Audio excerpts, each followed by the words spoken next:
દ્રશ્યો છે રાજુલા શહેરના બાબા આંબેડકર સર્કલના। ત્યાં બહોળી સંખ્યામાં આ યુવાનો એકત્રિત થયા। આવો જોઈએ આપણે શું છે વિગત, આ યુવાનો શા માટે એકત્રિત થયા। નમસ્કાર દર્શક મિત્રો, આપ જોઈ રહ્યા છો કાનાબાર ન્યૂઝ રાજુલા। રાજુલા શહેરમાં આજે ડૉક્ટર બાબા આંબેડકર સાહેબના સર્કલ પાસે બહોળી સંખ્યામાં આજે યુવાનો એકત્રિત થયા, જેમાં રાજુલા શહેરમાં આજે આ યુવાનો દ્વારા દિલ્હીના સમર્થનમાં રાજુલા શહેરમાં સૂત્રોચ્ચાર યોજી અને રેલી યોજી જાહેર સમર્થન આપવામાં આવ્યું।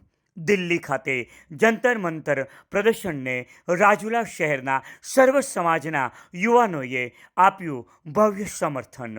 રાજુલા શહેરમાં બાબા આંબેડકર સર્કલ ખાતે આ યુવાનો એકત્રિત થયેલા, જેમાં રાજુલા શહેરમાં બહોળી સંખ્યામાં આ યુવાનો એકત્રિત થયા અને રેલી સ્વરૂપે આ યુવાનો આવેદનપત્ર આપવા માટે રાજુલા પ્રાંત કચેરીએ પહોંચ્યા। આઝાદી અમર રહો, ઇન્કલાબ જિંદાબાદના નારા સાથે યુવાનો રાજુલા પ્રાંત કચેરીએ પહોંચ્યા। સમગ્ર રેલી દરમિયાન રાજુલા પોલીસ દ્વારા ચુસ્ત બંદોબસ્ત ગોઠવવામાં આવ્યો હતો।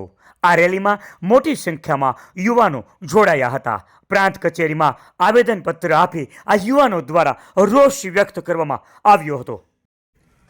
આ યુવાનો દ્વારા કેન્દ્રીય શિક્ષણ મંત્રીના રાજીનામા સહિત વિવિધ માંગ સાથે દિલ્હીને સમર્થન આપવામાં આવ્યું। સમગ્ર કાર્યક્રમ દરમિયાન રાજુલા પોલીસ દ્વારા બંદોબસ્ત ગોઠવવામાં આવ્યો હતો। આપ જોઈ રહ્યા હતા કાનાબાર ન્યૂઝ રાજુલા। આપણા શહેરના, આપણા જ વિસ્તારના આવા જ સમાચારો માટે જોડાયેલા રહો કાનાબાર ન્યૂઝ રાજુલા। 2026 ની નીટ જે એક્ઝામ લેવાની, એ નીટ પેપર લીક થવાના કારણે 13 જેટલા વિદ્યાર્થીઓએ આત્મહત્યા કરી। આ આત્મહત્યા પાછળ ધર્મેન્દ્ર પ્રધાનજીનું રાજીનામું માંગવા સાથે સમગ્ર દેશના યુવાનો આજે જંતર મંતર ખાતે દિલ્હી આંદોલન કરી રહ્યા છે। ત્યારે એ આંદોલનની અંદર યુવાનો ઉપર પોલીસે જે લાઠીચાર્જ કર્યો છે, તેમનો અમે અમારા શબ્દોથી અને આ યુવાનો બધા જ અહીંયા આવેદનપત્ર આપી અને સરકારને રજૂઆત કરી છે અને આગામી સમયની અંદર આવી ઘટનાઓ ન બને, જેથી કરીને ધર્મેન્દ્ર પ્રધાને સ્વૈચ્છિક પોતાની નૈતિક જવાબદારી સ્વીકારી અને રાજીનામું આપવું જોઈએ। સમગ્ર તમામ સમાજના લોકોએ અત્યારે સહયોગ આપ્યો છે। અલગ અલગ પક્ષમાંથી લોકો આવેલા છે। 3 થી 4 તાલુકા પંચાયતના ઉમેદવારો જીતેલા પણ અમને સહયોગ આપ્યો છે। આપ સૌનો આભાર માનીએ છીએ અને ભવિષ્યની અંદર જ્યારે જ્યારે આવી કોઈ ઘટના બનશે ત્યારે રાજુલાના યુવાનો સાખી નહીં લે અને લડી લેવાના મૂડમાં હંમેશા માટે રહેશે। जो दिल्ली में जंतर मंतर में हमारे भाइयों को बेदम से लाठीचार्ज हो रहा है और जो पुलिस लोग मार रहे हैं, जो मिलिट्री वाले मार रहे हैं, उन्हीं के भी बच्चे वहाँ पे है। फिर भी उन लोगों को मतलब रहम नहीं कोई बात का, और बिल्कुल मतलब रहम न होंगे, बिल्कुल बहुत मार रहे हैं उनको। डंडे को खिले ठोक ठोक के मार रहे हैं और गेट को भी मतलब करंट दे के मार रहे हैं, करंट भी दे रहे हैं और नाना प्रकार की उनको तकलीफ दे रहे हैं। फिर भी इसको मतलब इनको इनके दिल दिमाग में कोई चारा ही नहीं। मतलब क्या, क्योंकि इन लोग इसको चाहिए कि हमको हमारी राज्य चलना चाहिए, हमारी जगह करना चाहिए, पर हम तो आज संपूर्ण तमाम समाज का यहाँ पे इकट्ठा हो गया कि चलो भाई हमारी भी आने वाले फ्यूचर में ऐसा नहीं होना चाहिए।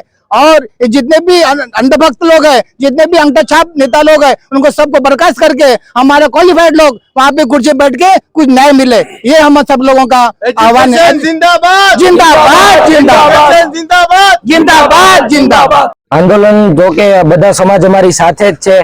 અમારી એક જ માંગ છે કે જેટલા જેટલા વિદ્યાર્થીઓને ન્યાય નથી મળ્યો એને ન્યાય મળે અને ધર્મેન્દ્ર પ્રસાદ આપણા શિક્ષણ મંત્રી જે સ્વૈચ્છિક રીતે રાજીનામું આપી દે એવી અમારી માંગ છે। જે લોકોએ આત્મહત્યા કરી છે, જે સ્ટુડન્ટોએ આત્મહત્યા કરી છે, તે સ્ટુડન્ટોના પેરેન્ટ્સને 10 લાખની રાશિ મળે। તેમના પેરેન્ટ્સે ઘણી મહેનત કરી છે તેના બાળકો પાછળ, પણ આ એક ઘટના બની તેની પાછળ બધું વેડફાઈ ગયું છે। આજે જે દિલ્હીમાં જંતર મંતર ખાતે વિદ્યાર્થીઓ પર લાઠીચાર્જ થયો છે, તે વિદ્યાર્થીઓ પર લાઠીચાર્જ નથી થયો, આપણા ભવિષ્ય માટે ઉપર લાઠીચાર્જ થયો છે।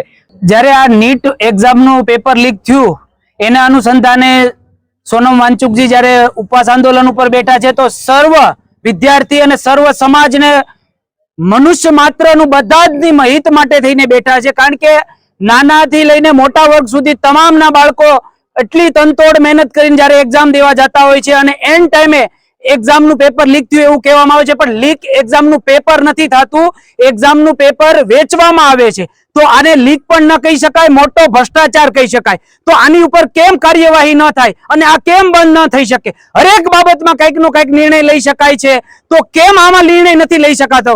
બસ તપાસ થશે, તપાસથી કામ શરૂ છે. આજ સુધીમાં ક્યારેય પણ કોઈને પણ સજા થઈ હોય પેપર લીક બાબતમાં એવો એક પણ કિસ્સો હજી સુધી નથી બન્યો.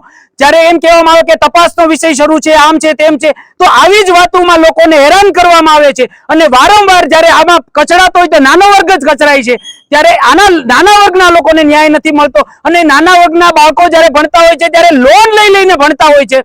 આવી પરિસ્થિતિમાં જ્યારે ઈ લેવલે પોગવાનું થાય છે ત્યારે રિઝલ્ટ આવે છે કે પેપર લીક થયું. અરે ભાઈ, લીક પેપર નથી થયું, ભાગ ફૂટ્યા છે નાના વર્ગના.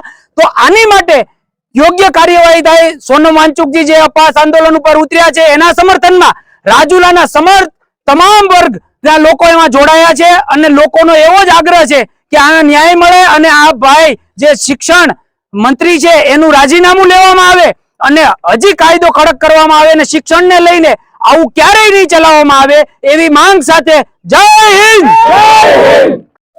જય ભીમ, જય સંવિધાન.